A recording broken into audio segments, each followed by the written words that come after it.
Hello বন্ধুরা, শাশুড়ি মা রান্নাঘরে তোমার দিকে অনেক অনেক স্বাগত। দেখো আজকে আমি একটা রেসিপি নিয়ে চলে এসেছি, বানাবো দেখো পায়েস। দেখো এখানে নিয়ে নিয়েছি বাসমতি চাল 150 গ্রাম, নিয়ে নেবো ঘি, ঘি নিয়ে নিয়েছি। ঘিটা দিয়ে আগে আমি দেখো পায়েসটা বসাবো। পায়েসটা বসাতে আমি ঘি দিয়ে আগে ভেজে নেবো চালটা।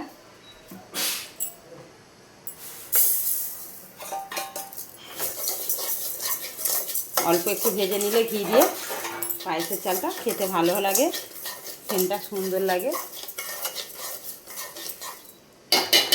আর পায়েসটা আমার বানাতে লাগবে একটু খোয়া ক্ষীর, একটু ঘি, একটু দুধ, আমুল দুধ, সব রকম দিয়ে আমি বানাবো। তোমাদেরকে শেয়ার করবো, প্রথম থেকে শেষ পর্যন্ত ভিডিওটা দেখবে। আর ভিডিওটা তোমরা দেখে অবশ্যই কমেন্ট করে জানাবে আমার এই পায়েসটা তোমাদের কেমন লেগেছে। দেখো হালকা করে একটু ভেজে নিয়েছি,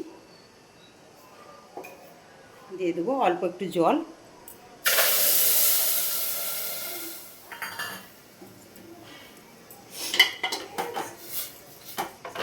দেখো বসিয়ে দিয়েছি আমি। এদিকে এলাচ 2খানা নিয়ে থেতো করে দিয়ে দেবো।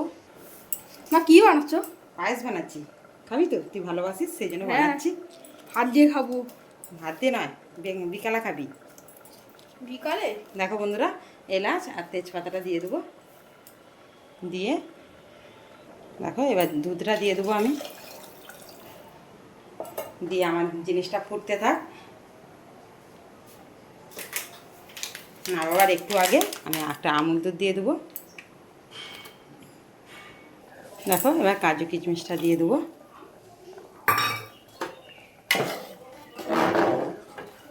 সবসময় নাড়াতে থাকবো অবশ্যই। দেখো বন্ধুরা, এবার নুনটা দিয়ে দেবো। চালটা আমার ফেটে গেছে, নুনটা দিয়ে দেবো। নুনটা দিয়ে কিছুক্ষণ ফুটে গেলে আমি এদিকে আর একটা দুধ নিয়েছি। এই যে দেখো, কোম্পানি অত জানিনি, এই একটা দুধ নিয়েছি, ওইটাও দিয়ে দেবো। ফুটে গেলে লাস্টে নামাবার আগে একটা আমুল দুধ দেবো। দুধেরই পায়েস, সেই জন্য দুধটা একটু বেশি লাগবে অবশ্যই। দেখো এখানে আমি চিনির ব্যবহার করব না, গুড়ের ব্যবহার করতাম। গুড় যেহেতু নেই এখন, সেই জন্য গুড়ের বাতাসা নিয়ে নিয়েছি।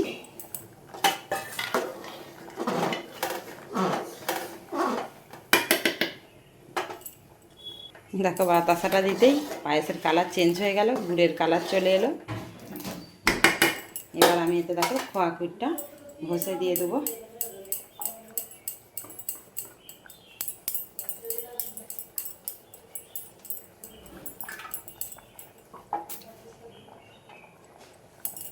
দিয়ে নাড়তে থাকবো, নাড়ে তলায় বসে যাবে। দেখো বন্ধুরা, এখানে আমি একটা দুধ জাল দিয়ে দিয়েছি, এটাও দিয়ে দেবো।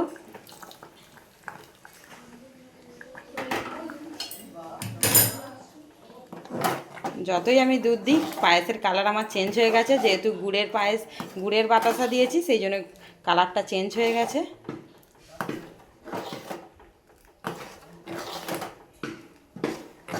দেখো সব এগুলো একদম চাল ফেটে গিয়ে একদম গোলে কত সুন্দর হয়ে গেছে। দেখো এবার আমি এতে শুধু একটা আমুল দুধ দেবো আর অল্প একটু মধু দিয়ে নামিয়ে নিলে আমার হয়ে যাবে পায়েসটা।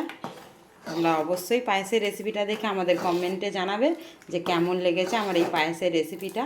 আর দেখো 150 গ্রাম চালে 1 হাঁড়ি পায়েস হয়ে গেল আস্তে আস্তে। দেখো বন্ধুরা, এবার একটা দুধ নিয়ে নিয়েছি, ওইটাও গুলে নেবো।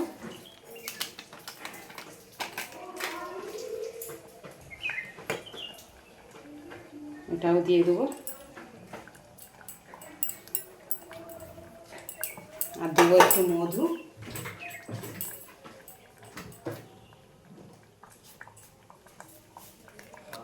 দেখো একটু মধু দিয়ে দেবো,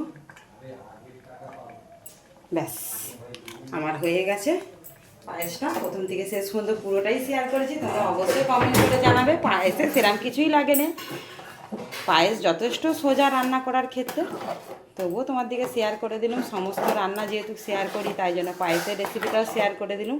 আর খোয়া ক্ষীরটা দিলে পায়েসটা দেখো এরকম আঠার মতন হয়, খেতেও খুব সুন্দর হয়, খেতে খুব ভালো লাগে। তোমার দিকে প্রথম থেকে শেষ পর্যন্ত পুরো ভিডিওটা দেখেছি, অবশ্যই কমেন্ট করে জানাবে আমার এই পায়েসের রেসিপিটা তোমাদের কেমন লেগেছে। অনেক অনেক ধন্যবাদ আমাদের ভিডিওগুলো দেখার জন্য, আমাদের পাশে থাকার জন্য।